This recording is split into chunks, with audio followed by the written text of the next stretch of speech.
It is absurd that a man should rule others who cannot rule himself. Hi everyone, Nnamdi here. Hope you're doing well.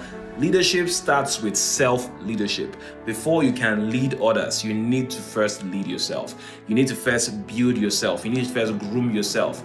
Every great leader is heavily invested in self-development, in personal development, in their personal growth, because it's only in when you have value in yourself that you can help others up. You can't give what you don't have.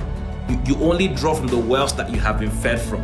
All right, it's your content that you can give out. All right, so great leaders invest in leading themselves, in building their self-discipline, in building their self-worth, in building their value system, because that's where they draw from to help draw others up or lift others up. That is the core, that is the essence of leadership. It starts with leading yourself. It is absurd to rule over others when you haven't ruled yourself. All right, God bless you. Keep growing. Talk to you soon. Bye.